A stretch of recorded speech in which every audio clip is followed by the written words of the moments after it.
어느 날 윗선 리더 류핑이 사역을 점검하러 왔는데 리더가 적그리스도란 걸 엄청 빨리 분별한 거예요. 그러곤 그 사람이 저지른 악행을 하나하나 분석했죠. 그때 정말 탄복했어요. 전 그 적그리스도를 안 지도 좀 됐는데 아예 분별을 못했거든요. 근데 류핑은 일주일 안에 바로 분별했고 신속하게 해임하고 출교시켰어요. 전 류핑이 진리 실제가 있는 것 같았어요. 그래서 중요한 본분을 한다고 생각했죠. 그 뒤로는 류핑을 더 대단하게 보게 됐어요. 어느 날 예배 때 류핑이 자기가 어떻게 그 적그리스도의 악행을 발견했는지, 또 어떤 문제를 통해 그 사람의 속셈을 분별했는지, 그 사람의 악행을 날카롭게 지적하면서 말해줬어요. 그리고 자기가 맡았던 교회 사역의 효과가 좋았고, 지금은 저희 교회와 다른 교회 사역까지 책임지고 있다면서 윗선의 신뢰가 두텁다고 했죠. 그런 말까지 들으니 전 더 우러러보게 됐어요. 그런 리더랑 예배드리는 게 영광인 것 같았죠. 그때 전 류핑의 대단한 얘기들에 완전히 빠져서 한마디도 안 놓치려고 귀를 기울였어요. 얼마 후에 류핑이 제가 맡은 사역을 점검하러 왔어요.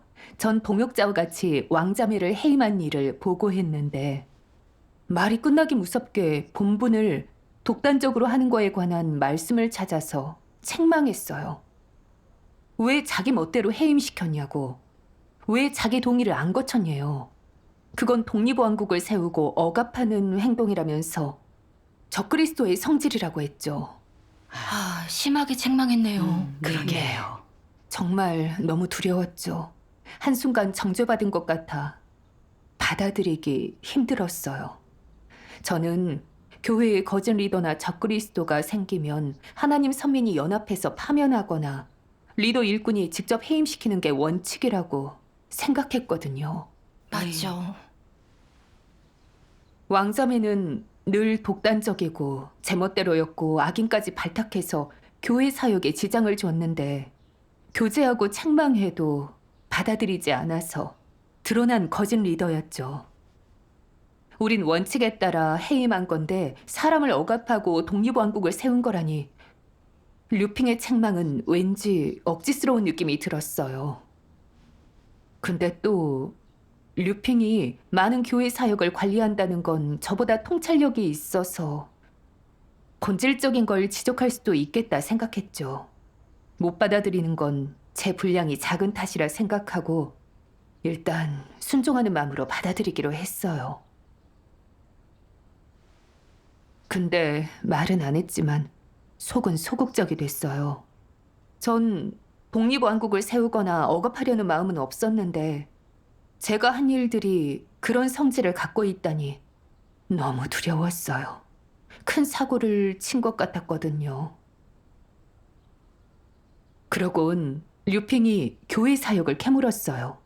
마침 한 리더에 대해 정확한 판단이 안 서서 그 리더의 상황을 류핑한테 말했어요.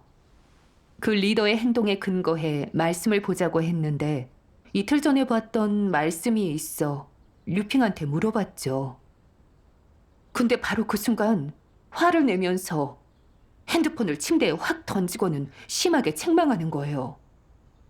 그 리더의 행동을 다 알고 관련 원칙도 봤다면서 왜 분별을 못하고 처리할 줄 모르냐고요.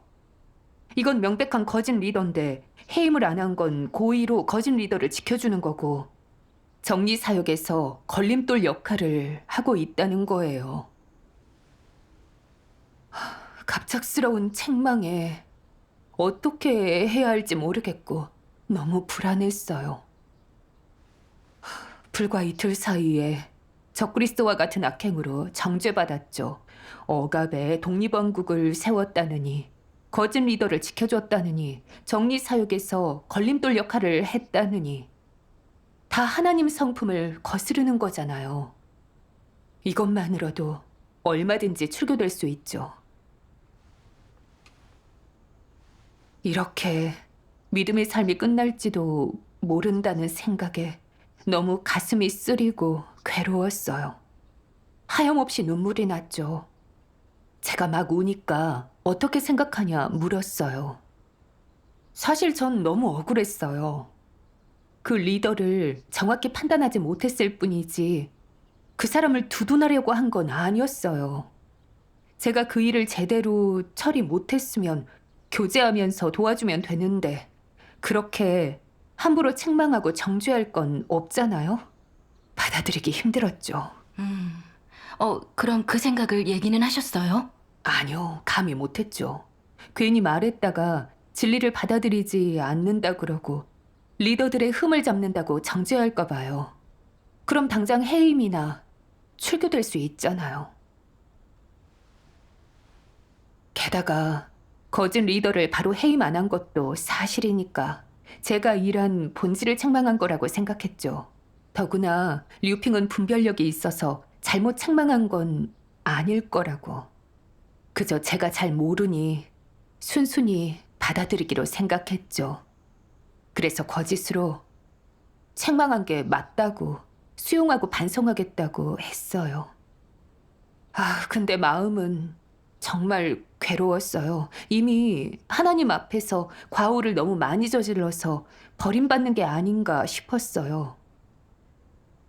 그렇게 엄한 책망은 난생 처음 받아본 거라 어떻게 겪어야 할지 모르겠더라고요.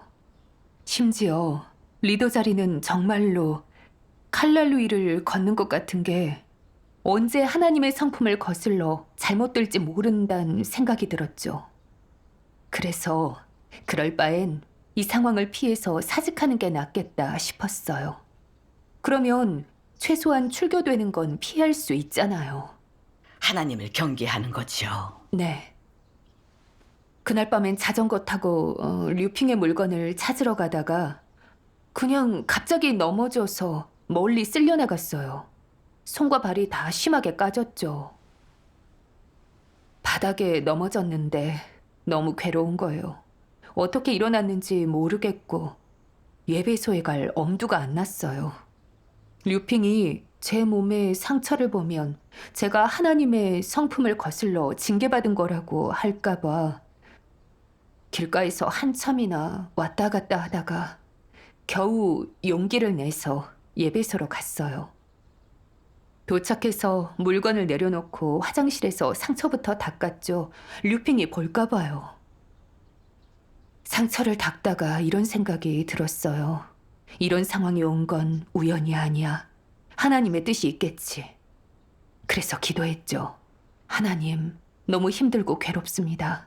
어떻게 겪어야 할지 모르겠어요. 하나님 뜻을 알 수 있게 이끌어 주세요. 기도를 하고 곰곰이 생각해 봤어요.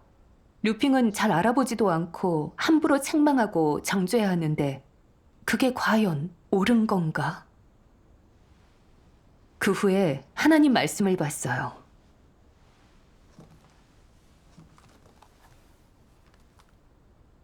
교회 리더가 선민들이 진리 실제에 진입하고 하나님을 증거하도록 이끌려면 앞장서 말씀을 많이 읽고 진리 교제를 많이 해 모두 하나님의 인류 구원 목적과 사역의 취지를 더 깊이 알고 하나님의 뜻과 각 방면의 요구를 알고 본분자리 하나님을 만족해 해야 한다.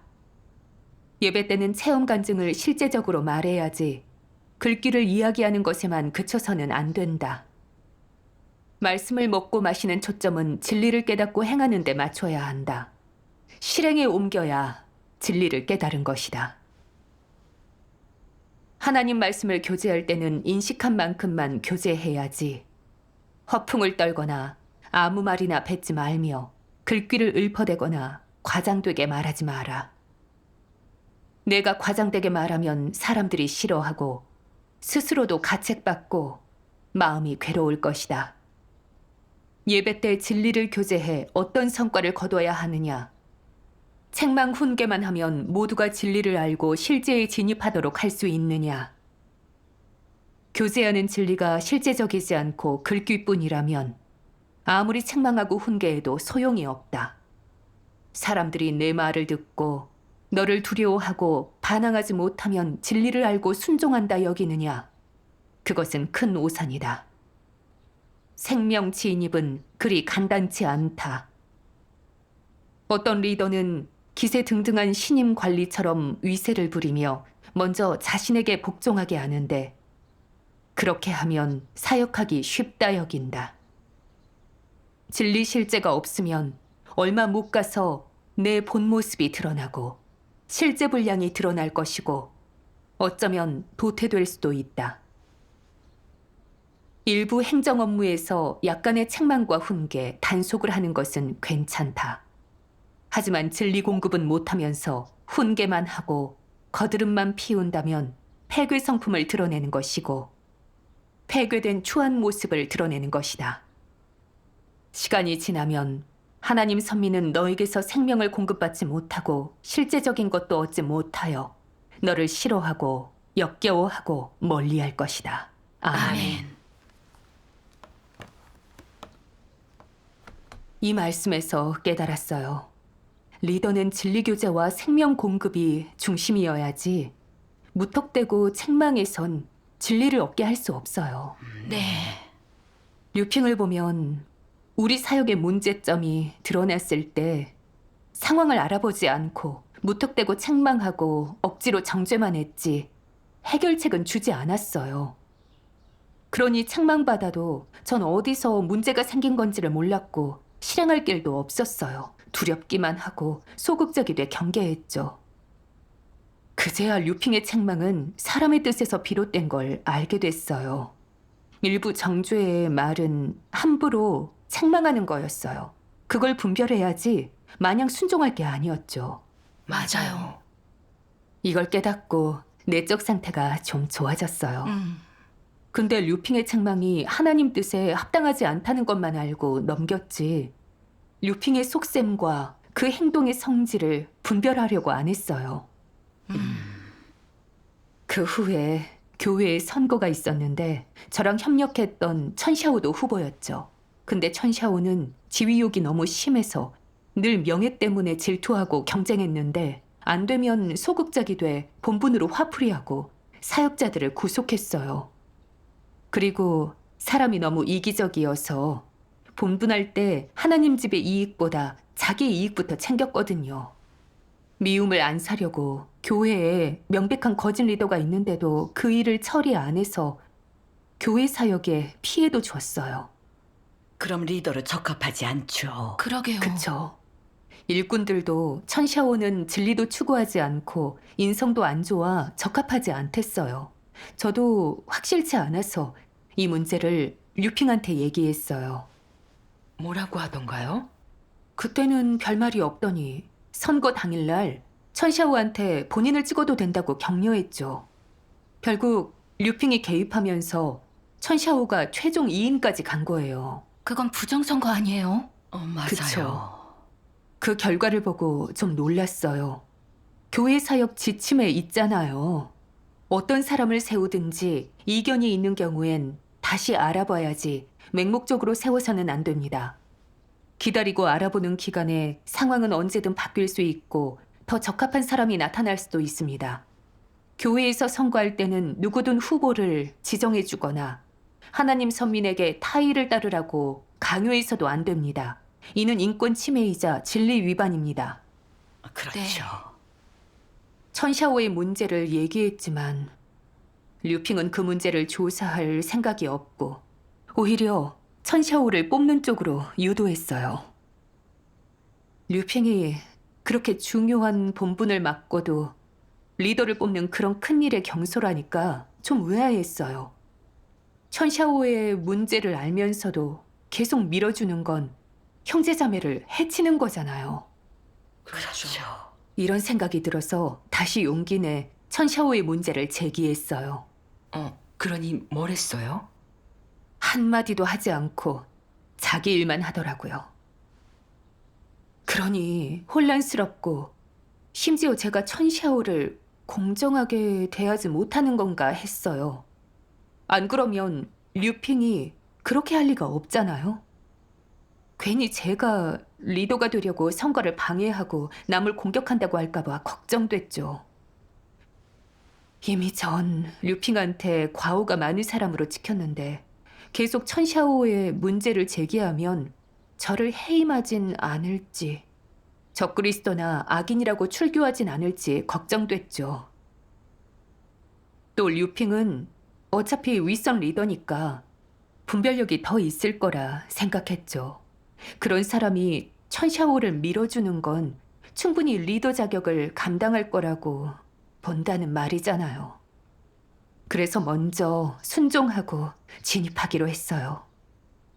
그럼 리더는 천샤오가 된 거예요? 네. 그 결과를 보고 마음이 불편했어요. 천샤오는 리더가 된 후에 계속 명예를 위해 다투기만 했거든요. 사육자 사이에 편가르기 하고 분쟁을 조장하니 다들 조화롭게 협력을 못했고 본분도 영향이 갔고 결국 교회 사역에도 지장이 갔어요. 그때 정말 갈등이 되는 거예요. 천샤오 문제를 제기하면 류핑이 절 공정하게 못 대한다 할 것 같고 제기 안 하려니 마음이 너무 불편했어요. 정말 어떻게 해야 할지 모르겠더라고요. 그래서 하나님께 인도해 달라고 기도했어요. 그리고 얼마 안 돼 윗선에 편지를 받았는데 누군가 류핑을 고발했다는 거예요. 류핑이 늘 글귀만 말하고 자신만 자랑해서 숭배하게 하고 사람을 자기 앞으로 이끌었다고요. 그리고 높은 위치에 서서 남을 훈계하고 함부로 정죄하면서 본분의 적극성을 꺾는다고요. 또 리더 선거에서도 제멋대로 했는데 자기가 좋아하는 사람을 발탁하고 써서 교회 사역에 큰 손해를 끼쳤대요.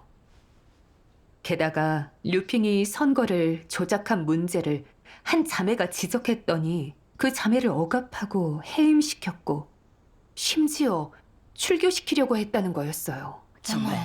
많은 악을 저질렀네요. 네. 네.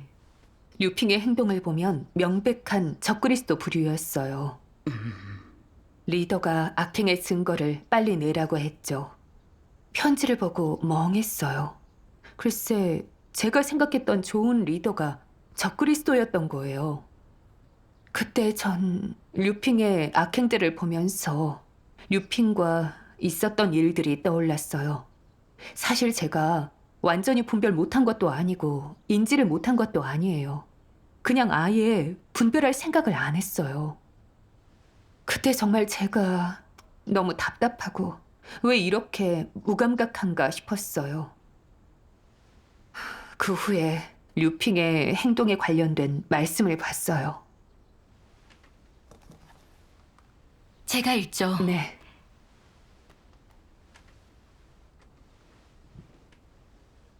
어떤 방식으로 말을 하든 간에 모두 사람의 우러름과 숭배를 받고 사람들 마음속에서 지위를 점하기 위함이며 하나님 자리를 대신하려고까지 한다. 이것이 적그리스도가 자신을 증거에 이루려는 목적이다. 숭배와 우러름을 얻기 위한 속셈으로 말하고 설교하고 교제하는 것은 모두 자신을 높이고 증거하는 것으로 사람들의 마음속에서 지위를 점하기 위함이다. 네. 이런 자들이 말하는 방식이 다 똑같은 것은 아니지만 저마다 자신을 증거하고 남의 숭배를 받는 결과를 얻는다. 사역하는 사람은 정도만 다를 뿐 거의 다 이런 행동을 하는데 만약 그 정도가 스스로 제어가 안 되는 지경에 이르면 거기다 속셈과 목적이 무척이나 강렬하고 명확해 사람들이 그를 하나님이나 우상으로 대했으면 한다면 그렇게 사람을 지배하고 통제하는 목적을 이루고 남의 순종을 얻는 지경, 그 목적에 다다른다면 여기엔 온통 자신을 높이고 증거하는 성질, 적그리스도의 성질만 가득하다. 사람은 흔히 어떤 수단으로 자신을 높이고 증거하느냐? 미천을 얘기합니다. 그 안에는 어떤 것들이 포함되느냐? 하나님을 얼마나 오래 믿었는지, 얼마나 많이 고생했고 대가를 치렀는지, 얼마나 많이 사역하고 많이 뛰어다녔는지, 얼마나 많이 복음을 전했고 수모를 당했는지 등이다. 어떤 이는 자신이 옥살이를 몇 번이나 했지만 교회와 형제자매를 팔지 않고 굳게 서서 증거했다는 등의 이야기를 자주 한다. 이는 모두 미천을 얘기하는 것이다. 그들은 리더라는 본분을 내걸고 자신의 경영을 하는 것이다. 자신의 지위를 공고히 하고 사람들 마음속에 좋은 이미지를 심어놓는다.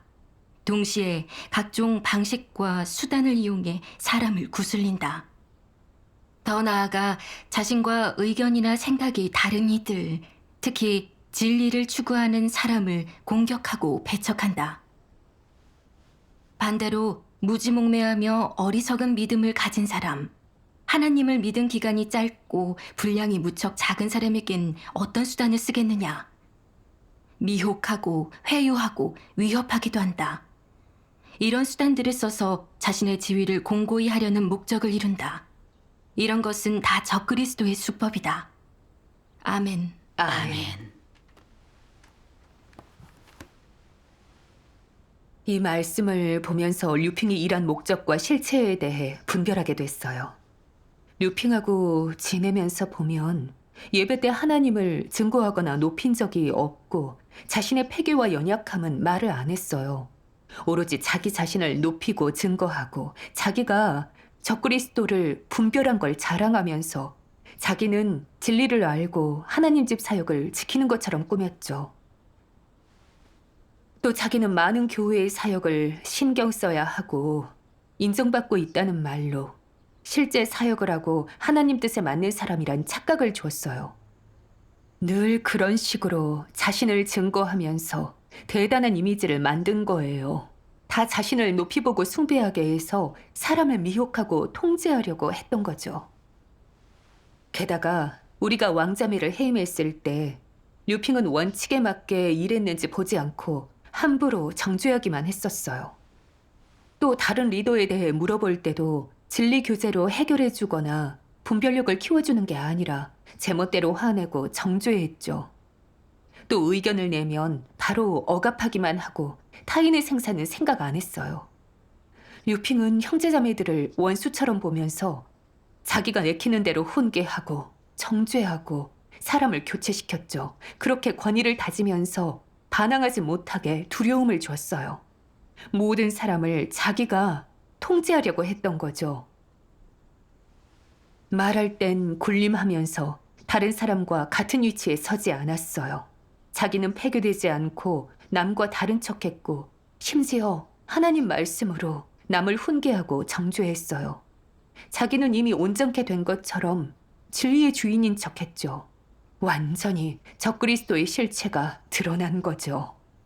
네. 그리고 천샤오를 뽑은 일도 그래요. 하나님 집에서 반드시 리더 일꾼은 인성 좋고 진리를 추구하는 사람을 뽑으랬어요. 류핑은 사역을 오래 해서 그런 걸 모를 리가 없어요. 근데 자기 뜻대로 옳지 못한 사람을 뽑아서 중요한 사역에다 거짓 리더와 적그리스도를 앉혔어요. 하나님 집의 지침과 진리 원칙을 무시한 거죠. 너무 거만하고 대놓고 하나님과 맞선 거예요. 그게 하나님 집의 사역을 허무는 사탄의 종이잖아요. 네. 정말 교회 사역을 무너뜨리려고 작정한 거죠.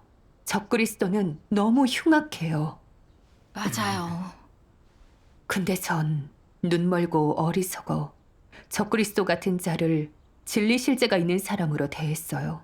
류핑은 진리를 알고 분별력 있고 경험도 있는 것 같아 류핑이 하는 일이 원칙에 맞는지 보지 않고 숨겨진 속셈도 분별하지 않았어요. 정말 제가 어리석었어요. 맞아요. 적그리스도는 늘 꿍꿍이가 있고 수단이 있지요. 그래서 진리를 모르고 겉모습만 보고 하는 일을 분별하지 않으면 쉽게 미혹될 수 있어요. 네. 또 편지에 일부 형제 자매가 정의감을 갖고 류핑을 고발했다고 했는데 찔리고 괴로웠어요. 다른 형제 자매들은 원칙에 따라 적그리스도를 분별하고 고발했는데 전 류핑이 원칙을 어긴 걸 알면서도 분별하지 않고 맹종만 했어요. 생각할수록 너무 괴로워서 하나님께 나아가 반성했어요. 그리고 말씀을 봤어요.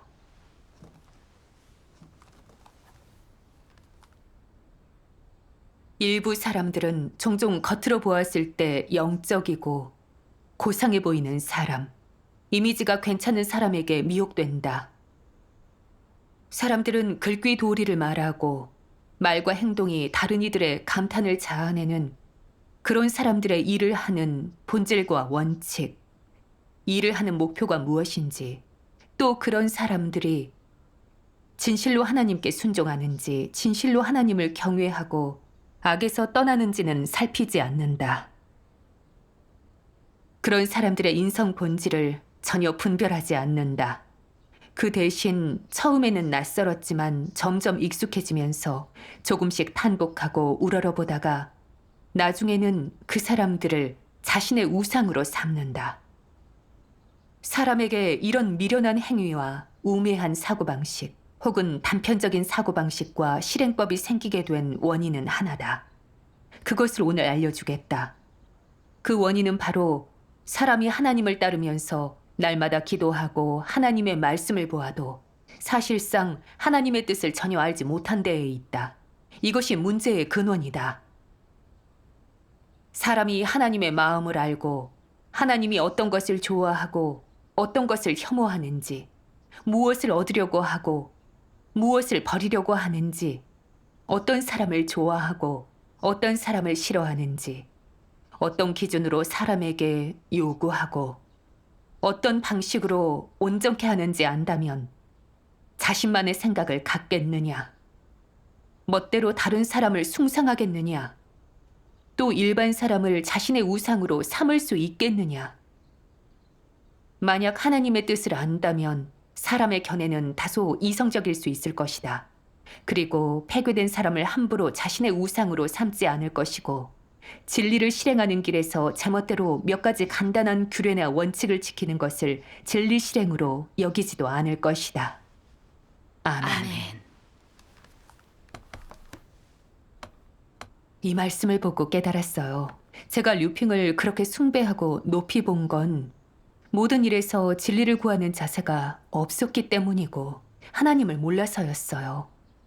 하나님이 어떤 자를 기뻐하시고 증오하시는지 모르고 하나님이 사람을 보시는 기준을 모른 채 그냥 자기 관념과 상상에 따라서 은사나 말재주만 중시했었어요. 네.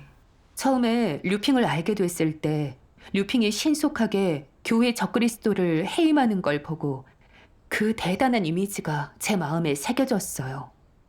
예배 드릴 때는 류핑이 적그리스도를 폭로하고 분석한 경험담과 교회 사역을 추진하고 중요한 사역을 맡았다는 얘기나 총망받는다는 얘기를 들으니 전 류핑을 완전히 탐복하게 됐고 실제가 있다고 믿었죠.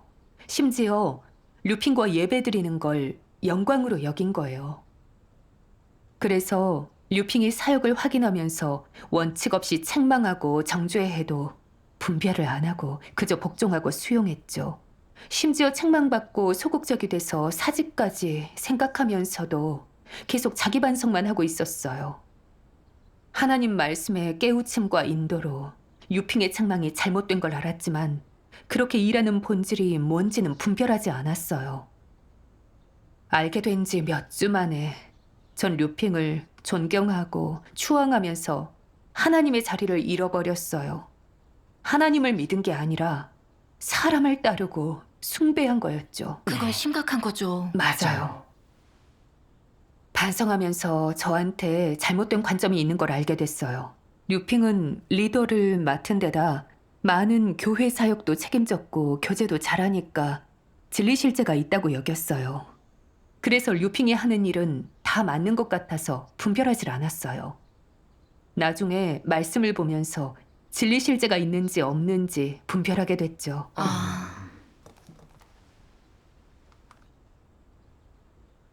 내가 하나님 말씀을 망설임 없이 해석할 수 있다고 실제가 있는 것이 아니다.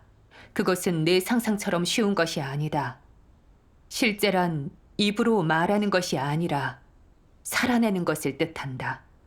하나님의 말씀이 내 생명이 되고 내게서 자연스럽게 묻어나야 실제가 있다고 할 수 있고 진정한 인식과 실제 분량이 있다고 할 수 있다. 오랜 검증을 견디고 하나님의 요구에 부합하는 모습으로 살 수 있는 것. 만들어낸 것이 아니라 자연스럽게 흘러나오는 것이 참으로 실제와 생명이 있는 것이다. 아멘. 아멘. 한 단락 더 있어요. 제가 있죠. 네.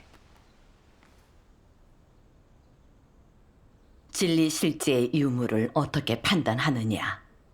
그 사람의 말을 통해 알 수 있다. 글귀나 도리만 말하는 사람은 진리 실제가 없으며 진리를 실행하지도 못할 것이다. 그러므로 그의 말은 다 공허하고 실제적이지 않다. 진리 실제가 있는 사람이라면 그의 말은 사람들의 문제를 해결할 수 있다. 문제의 본질을 꿰뚫어 볼 수 있어 간단한 몇 마디 말로 내가 여러 해 동안 곤혹스러워했던 문제를 해결하여 진리와 하나님의 뜻을 깨닫게 할 수 있다. 너는 힘들지도 속박당하지도 않고 자유로워진다.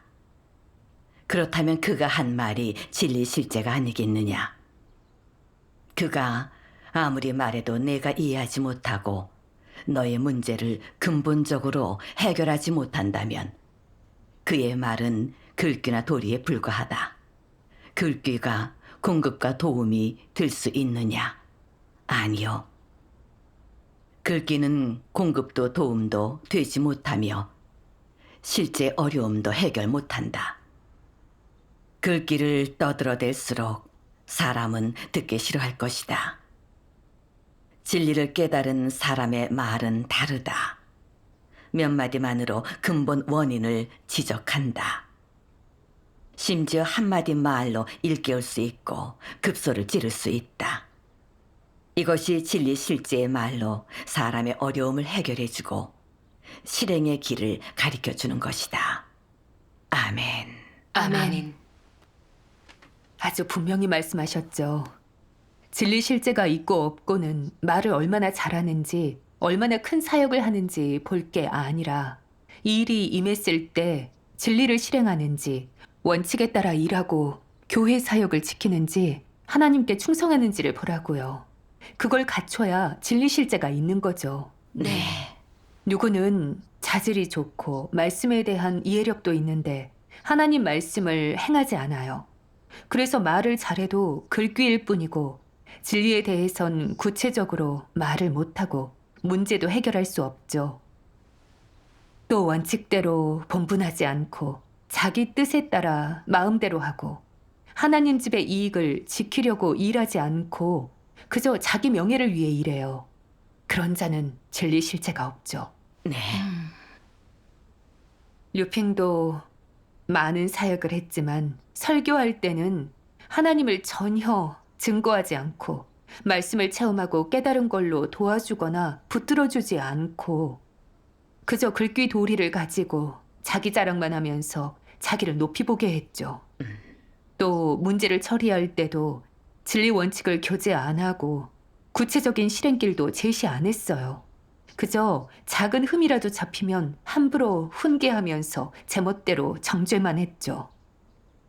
왕자매를 해임하고 알리지 않았을 때 독립왕국을 세웠다고 책망했고 제가 다른 리더를 간파하지 못해 물어볼 때는 고의로 거짓 리더를 감싸주면서 정리사역에 걸림돌 역할을 한다고 했죠. 심지어 적그리스도라는 죄명까지 씌웠어요. 그렇게 하니 전 제가 행한 것에 대해 정확한 인식이 없었고 제가 한 게 악행인지 폐괴를 드러낸 건지 사역의 오류인지 구분을 못했어요. 진리는 알지 못하고 두려움만 더 커졌고 하나님에 대한 오해만 쌓여갔어요. 보면 류핑은 진리를 모르고 실제가 없어 문제도 해결 못했고 게다가 본성도 아주 교만했어요. 특히 리더를 뽑는 큰 일에서 진리를 구하지 않고 대놓고 원칙을 어기고 부정선거를 감행했어요. 하나님을 경외하는 마음이 없고 원칙대로 일하지 않았죠. 그 행위를 보면 하나님을 대적하고 사역에 방해만 한 거고 진리 실제가 없는 사람이었어요. 그런 사람을 숭배했으니 정말 어리석었어요. 나중에 말씀을 봤는데 같이 영상으로 봐요. 네.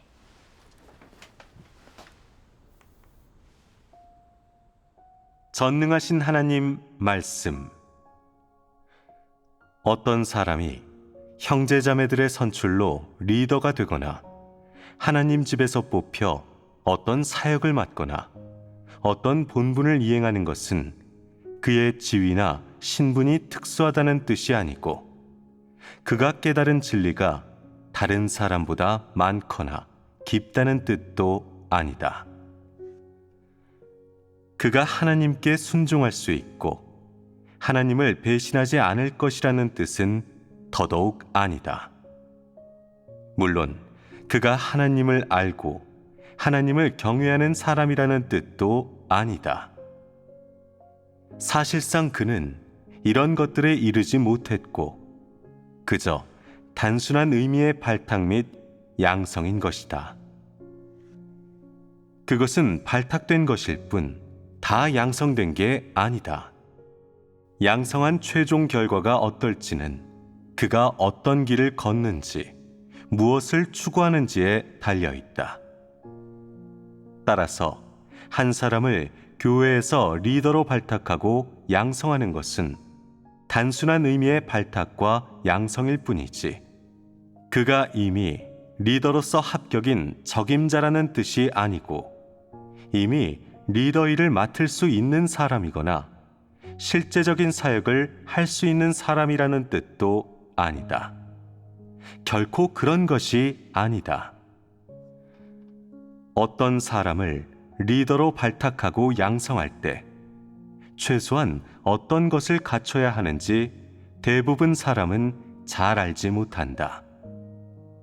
어떤 이들은 상상에 따라 그런 사람을 우러러보는데 그것은 잘못된 것이다.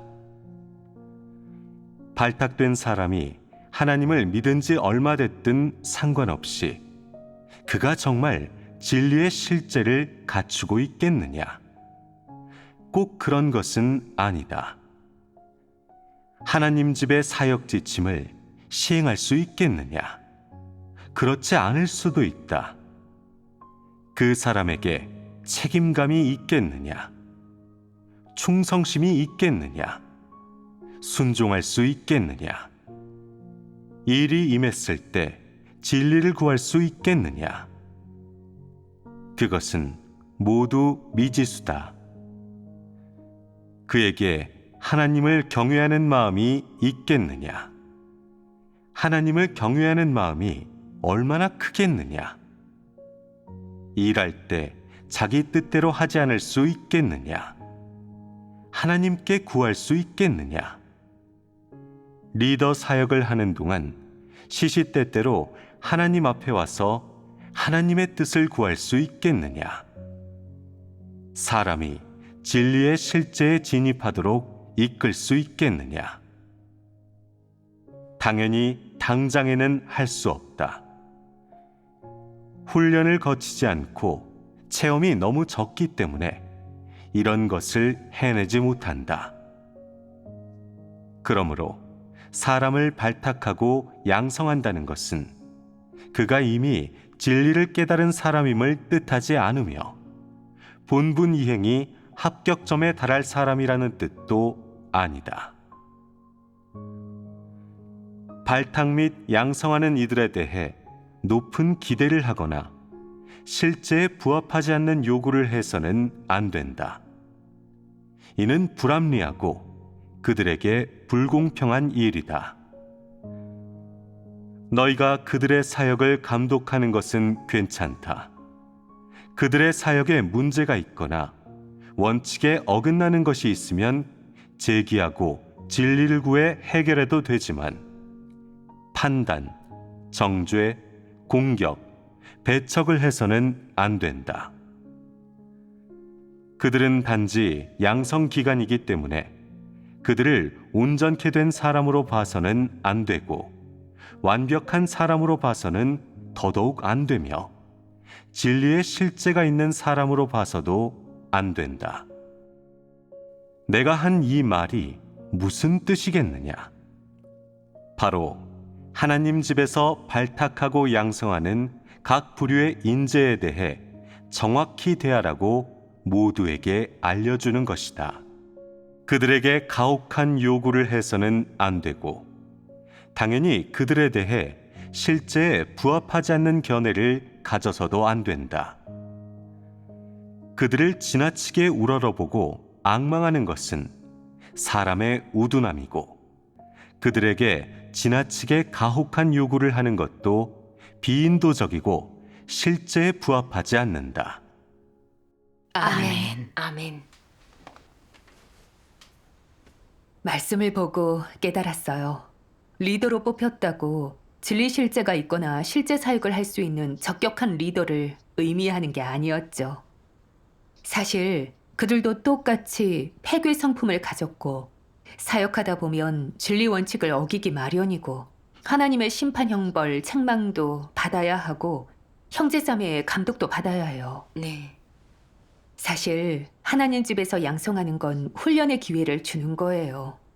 근데 진리를 얻고 못 얻고는 진리를 추구하는 길을 가는지에 달려 있어요. 네, 맞아요. 그게 맞죠. 어떤 사람은 진리를 추구하려고 하고 한 가지 사역을 맡기에 합당해서 발탁되지만 단지 훈련과 양성에 기회를 주는 거죠. 근데 그 기간에 합당하지 않거나 바른 길을 가지 않고 사역을 방해하고 그러면 하나님 집에선 바로 교체하게 돼요.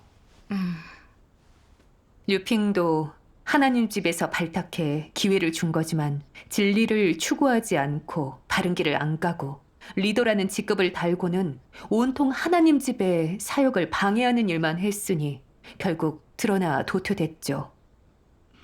근데 전 제 상상대로 류핑은 리더가 됐으니까 진리 실제와 통찰력이 있고 진리를 잘 알 거라고 여겼어요. 그래서 분별하지는 않고 무턱대고 순종만 했어요.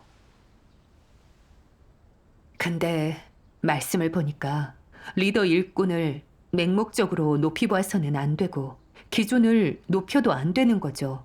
올바르게 대하고 그들의 사역을 지지하고 협력하면서 분별도 하고 감독도 해야 하더라고요.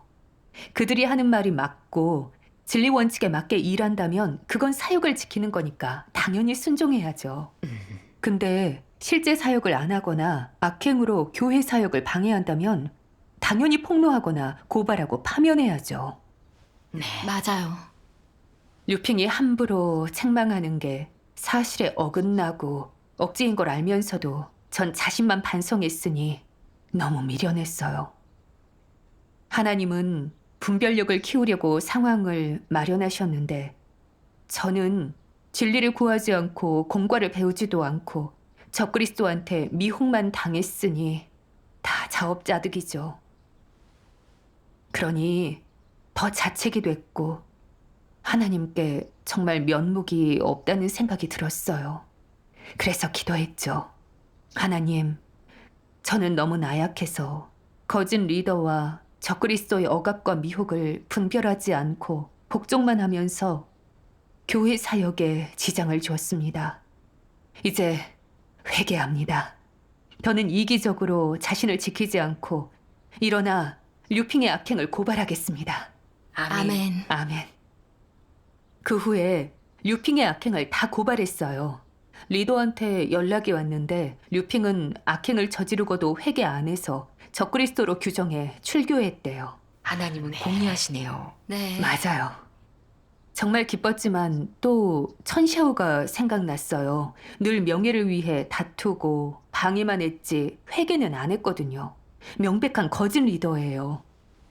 그래서 몇몇 사역자와 고발 편지를 썼더니 리더가 원칙에 따라 파면시키랬어요. 아멘. 나중에 형제자매들의 투서를 받아보니 천샤오가 권세욕이 강해 지위 때문에 악행을 많이 저질렀더라고요. 결국 천샤오도 적그리스도로 출교됐어요. 이걸 겪고 매사에 진리를 구하고 말씀에 따라 분별해야 하는 중요성을 알게 됐어요. 네. 네. 리더 일꾼을 대할 때 상상관념에 따라서 자질과 은사와 높은 지위만 보고 그저 숭배하고 따르는 건 하나님을 대적하는 거예요. 네. 자칫 거짓 리더와 적그리스도의 악행에 동참하면 구원 기회도 놓칠 수 있고요. 각 사람과 이 일을 분별하는 법을 배우고 거짓 리더와 적그리스도의 속셈과 수단을 통찰해야 통제받거나 미혹되지 않고 굳게 설 수 있어요. 네. 네.